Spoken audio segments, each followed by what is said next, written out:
Viewers, ఈ మధ్య కాలంలో ఏడిఆర్ అంటే అసోసియేషన్ ఫర్ డెమోక్రటిక్ రిఫార్మ్స్ అనే సంస్థ, ఇది భారతదేశంలో పేరున్న స్వచ్ఛంద సంస్థ. చాలా నిజాయితీగా, విశ్వసనీయంగా వివిధ అంశాల మీద సర్వే చేస్తూ తన రిపోర్టును ప్రజల ముందు ఉంచుతూ ఉంటుంది. ఈ మధ్య కాలంలో ఒక రిపోర్ట్ వచ్చింది. 2014 నుంచి 2024 అంటే ఒక 10 సంవత్సరాలు. ఈ 10 సంవత్సరాల కాలంలో రాజకీయ నాయకుల ఆస్తులు ఎలా పెరిగాయి అనేది ఆ సంస్థ చేసిన సర్వే. ముఖ్యంగా భారతదేశాన్ని పరిపాలించిన ఎంపీలని తన సర్వేకి ప్రాతిపాదికగా తీసుకున్నారు. ఎంపీలు అంటే పార్లమెంట్లో కూర్చుంటారు, రాజ్యసభలోను లోక్సభలోను కూర్చుంటారు. 102 మంది ఎంపీలని సర్వేకి శాంపుల్గా తీసుకున్నది. 102 మంది అంటే మనకి 542 మంది ఎంపీలు ఉన్నారనుకోండి, లోక్సభ రాజ్యసభ కలిపి. ఇందులో 102 అంటే చాలా గణనీయమైన సంఖ్యనే. అంటే 542లో 270 పైచిలుకు తీసుకుంటే 50% అవుతుంది. అందులో 25% అని అంటే 135, 40, 137 వరకు అట్లా తీసుకుంటే మనకి 25% అవుతుంది.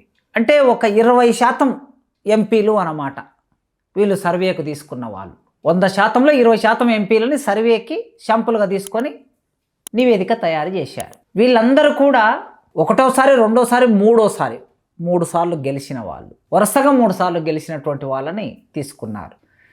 ఆ సర్వేలో చాలామంది పేర్లను పేర్కొన్నారు, వాళ్ళ ఆస్తులు ఎట్లా పెరిగాయో పేర్కొన్నారు. వారి పేర్లను చెప్పడం అంత సముచితం అవునో కాదో మీరెవరైనా సరే ఆ రిపోర్టుకు సంబంధించి గూగుల్ సెర్చ్ చేస్తే రిపోర్టు మీకు కూడా దొరుకుతుంది. వాళ్ళ పేర్లన్నీ తెలుగు ప్రాంతానికి సంబంధించిన వాళ్ళ పేర్లు కూడా ఉన్నాయి. ఇక్కడ సగటున ఒక ఎంపీ ఆస్తి ఈ 102 మందిలో 110% పెరిగిందట. ఇదేమి చిన్న విషయం కాదు. అంటే ₹1,00,00,000 ఉంటే 100 కోట్లు అయ్యింది, 110 కోట్లు అయ్యింది. 100 కోట్లుంటే 1000 కోట్లు. అంటే ఆ విధంగా పెరుగుకుంటూ వెళ్ళిపోయింది. ఒక ఎంపీ, మన తెలుగు ప్రాంతానికి చెందిన ప్రముఖ పార్టీ ఎంపీ ఆస్తి 550% పెరిగిందట.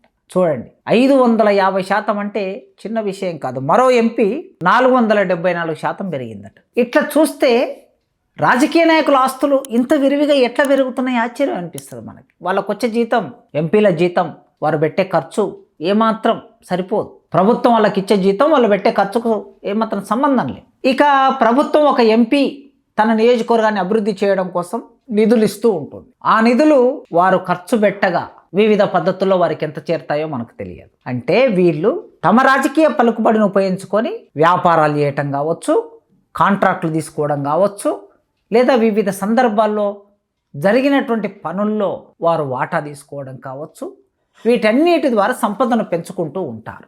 భారతదేశంలో సంపద ఇలా పెరగటం అనేది ఆస్తి హక్కు అనే ఒక ప్రాథమిక హక్కు ఉన్నది. ఆ ఆస్తి హక్కు ప్రకారం ఇలా రాజకీయ నాయకులు పెంచుకుంటున్నారు. మరోవైపు పెట్టుబడిదారులు ఉంటారు. మామూలు స్థాయిలో ప్రారంభమైన పెట్టుబడిదారుడు ఒక 10 సంవత్సరాల కాలంలో ఈ దేశంలో ఎంత ధనవంతులయ్యారో మనం ఆదాని ఒక ఉదాహరణ. 2014లో ఆదాని ఆస్తులు సరిచూడండి. 2024 వచ్చేసరికి ఆదాని భారతదేశంలో నెంబర్ 1 స్థానంలోకి వచ్చాడు. ఇట్లా ఆదాని, అంబానీ పెద్ద పెద్ద పెట్టుబడిదారులతో పాటు చిన్న పెట్టుబడిదారులు కూడా, రోడ్డు కాంట్రాక్ట్ తీసుకున్న వాళ్ళు, ప్రాజెక్టులు కాంట్రాక్ట్ తీసుకున్న వాళ్ళు, భవనాలు నిర్మాణం కాంట్రాక్ట్ తీసుకున్న వాళ్ళు, వీళ్ళందరూ కూడా వేల కోట్ల రూపాయలకు పడిగెత్తుతూ ఉన్నారు. పెట్టుబడిదారులు ఒకవైపు ఆస్తులు సంపాదిస్తున్నారు, రాజకీయ నాయకులు మరోవైపు ఆస్తులు సంపాదిస్తున్నారు, కాంట్రాక్టులు ఇంకోవైపు ఆస్తులు సంపాదిస్తున్నారు. కానీ ప్రజల జీవన ప్రమాణ స్థాయి మాత్రం పెరగటం లేదు. ఇది అసలు మనం మాట్లాడుకోవాల్సిన విషయం. భారతదేశంలో ఆలోచన పరులుగా మనం ఆలోచించవలసింది. 30% ప్రజలు ఇంకా దారిద్ర్య రేఖకు దిగువన ఉన్నారు అని అంటూ ఉన్నారు.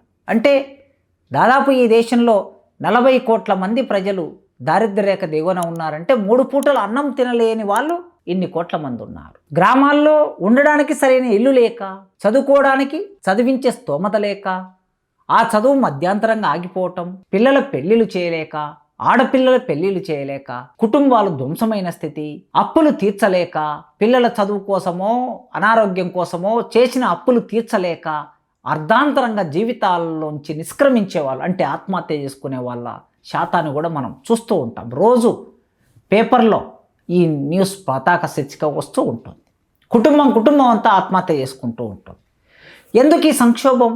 చిన్న చిన్న జీతగాలు భారతదేశంలో జనాభాలో అత్యధిక ప్రజలు 10,000 జీతానికి పనిచేస్తున్న వాళ్ళు ఉన్నారు, నెలకి 5,000 జీతానికి పనిచేస్తున్న వాళ్ళు ఉన్నారు, 15,000 జీతానికి పనిచేస్తున్న వాళ్ళు ఉన్నారు. పెద్ద పెద్ద సంస్థల్లో కూడా ఒక మనిషి నెలకి 20,000 కూడా సంపాదించలేని వాళ్ళ శాతమే ఎక్కువగా ఉంటూ ఉంది.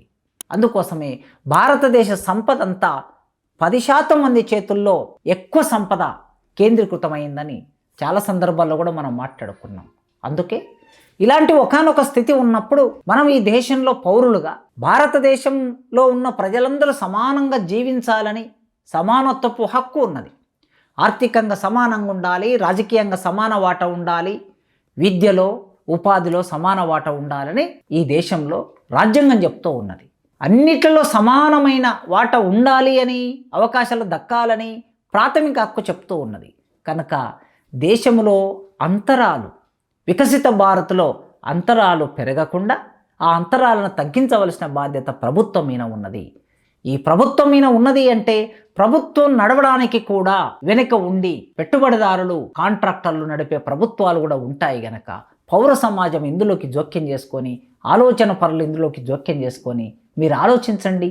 రాజకీయ నాయకుల ఆస్తులు ఇలా ఎందుకు పెరుగుతున్నాయి, సామాన్యులునే ఎందుకు ఉంటున్నారో ఆలోచించడం కోసం, చర్చించడం కోసం ఈ అభిప్రాయాన్ని మీ ముందు పెడుతున్నా.